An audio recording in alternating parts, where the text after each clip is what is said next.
Come in. ఎవరయ్యా మీరు? అచ్చు రమేష్ లో ఉన్నావు. ఒరే గుడ్డి సన్నాసి, నేనేరా రమేష్ ని. మా భయ్య శివాజీ పెద్ద కోటేశ్వర గారు ఉన్నారా? వాడేదో తిడుతున్నాడు. అది కాదు భయ్య, వాడు నన్ను బూతులు తిడుతున్నావా? బూతులు తిడుతున్నావుట్రా?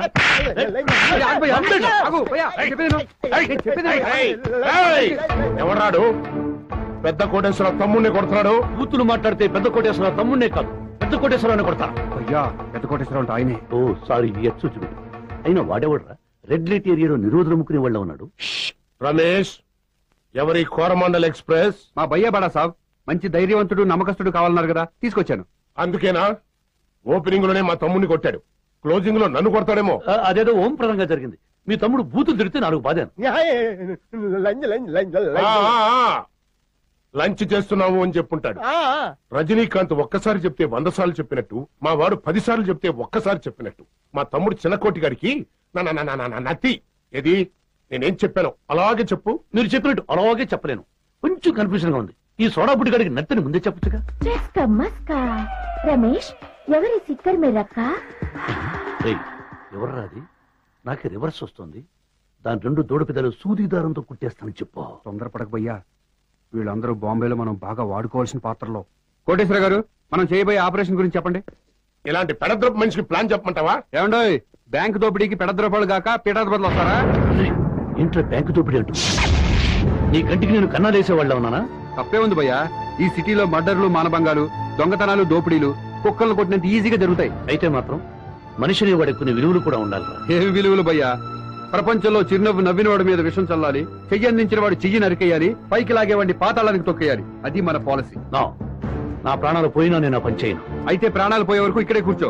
నువ్వు ఒట్టి చేతులతో తిరిగి ఊరెడితే నీ బావ నీ నిజాయితీకి కిరీట పెడతాడా? మీ అక్క నీ మంచితనానికి పట్టాభిషేకం చేస్తుందా? అమ్మ అవమానాలు భరించలేక చచ్చిపోయినా నువ్వు మాత్రం నిజాయితీగా చెడిపోకుండా తిరిగి వచ్చావని ఊళ్ళో వాళ్ళందరూ సంబరపడి సంకలు గుద్దుకుంటారా? అంటే నన్ను తప్పులు చేసి పప్పుకూడదనమాటవా? భయ్యా, తప్పులు చేస్తేనే పప్పులో నెయ్యి కూడా వేసుకుని తినొచ్చు. అయినా నీకు చెప్పి వేస్ట్. నువ్వు మారో, వస్తాను, గుడ్ బై. నువ్వు మారో, అంతే, నువ్వు మారో. రమేష్ ఆగరా. చూశారు కదా, ఇది నేషనల్ బావర్చీ బ్యాంక్ ప్లాన్. ఇది స్టాఫ్ రూమ్, ఇక్కడ క్యాష్ కౌంటర్ ఉంటుంది. ఇది ఖజానాకి వెళ్లే దారి. బ్యాంకు దోపిడీ మొత్తం 3 నిమిషాల్లో జరిగిపోవాలి. దోపిడీ టైంలో ఎవరు తెలుగులో మాట్లాడడానికి వీల్లేదు, అందరూ హిందీలోనే మాట్లాడాలి. నాకు హిందీ రాదే. ఈ తుత్తరే వద్దంది. రమేష్, పని అయ్యేంత వరకు ఇతను మాట్లాడకుండా ఉంటే బెటర్. ఇంకో ముఖ్యమైనటువంటి విషయం, ఆపరేషన్ టైంలో ఎవరు ఎవరిని పేర్లతో పిలుచుకోకూడదు. మనం తెలుగు వాళ్ళ ఉన్న సంగతి పోలీసులకి చిన్న క్లూ కూడా దొరకకూడదు. ఓకే? ఇది నేనేం చెప్పాను అలాగే చెప్పు. మీరేం చెప్పారో మళ్ళీ ఒకసారి అలాగే చెప్పండి. ఇలా ఒకరికొకరు చెప్పుకుంటూ పోతే అక్కడ బ్యాంక్ మూసుకు దొబ్బుతారు. కరెక్ట్. Let us go.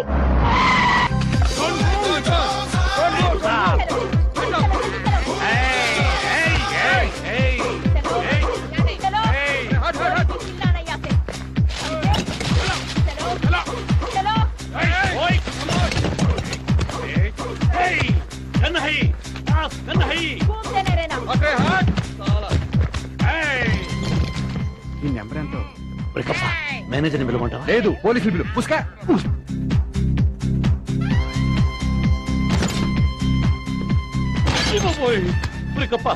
ఏ ఊచలు చూసినా జైలు ఊచల్లా కనిపిస్తున్నాయి. ఏంట్రా నీ అప్సకులు మాట్లాడు. తప్ప భయ్యా. ఆహా, ఏమండో ఈ పెద్ద కోటేశ్వరరావు గారు, మీ తమ్ముడు తెలుగులో మాట్లాడుతున్నాడు. ఏ శివాజీ, పెద్ద కోటేశ్వరరావు పేరు పెట్టి పిలవద్దని చెప్పానా? నేనేం చెప్పాను అలాగే చెప్పు. డబ్బులు మటది చీచే దగ్గర ఉంది. పదహా. అబ్బా చాలే, ఎవరి పేర్లు వాడు చెప్పే సరే.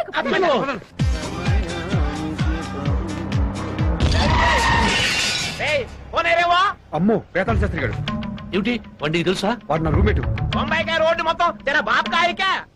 రోడ్డు కడగలే. తెలుగు తెలుగు వారి వై ఉండి తెలుగు అని గుర్తుతావురా? ఆంధ్ర ఫీలింగ్ లేదురా నీకు? ఉండు, నేను కరువు తీరా తెలుగులో తిట్టాలి. నీ అమ్మగారి మారా, నీ పిల్లలు పెట్టా. అరే, ఒక కారికి 2 నెంబర్ ప్లేట్లా? వాడితో ఏంటి ఆర్గ్యుమెంట్? తొక్కించేసిపోదాం. వస్తావు, తప్పుకోరా. కాళ్ళు చేతులు డొక్కుపోయి ఆసుపత్రి ఖర్చులకు డబ్బులు ఎవరిస్తారా? నీ బాబా ఈడియట్. ఈ డబ్బు తీసుకుని తప్పుకో. నువ్వు పోనీ.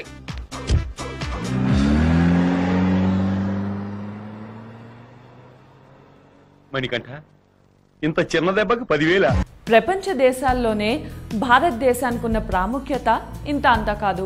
ప్రపంచంలోని రాజ్యాంగాల్లో ఇండియాదే అతిపెద్ద రాజ్యాంగం. 448 ఆర్టికల్స్, 25 భాగాలు, 12 షెడ్యూళ్లతో ఉంటుంది. రెండవది, ఆసియా సింహాలను పరిరక్షిస్తున్న ఏకైక దేశం ఇండియానే.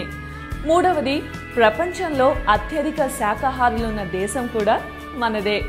దాదాపు 40% భారతీయులు మాంసాహారం తినరు. నాలుగవది, ప్రపంచంలో ఇంగ్లీష్ భాషను అత్యధికంగా మాట్లాడే రెండవ దేశం భారత్.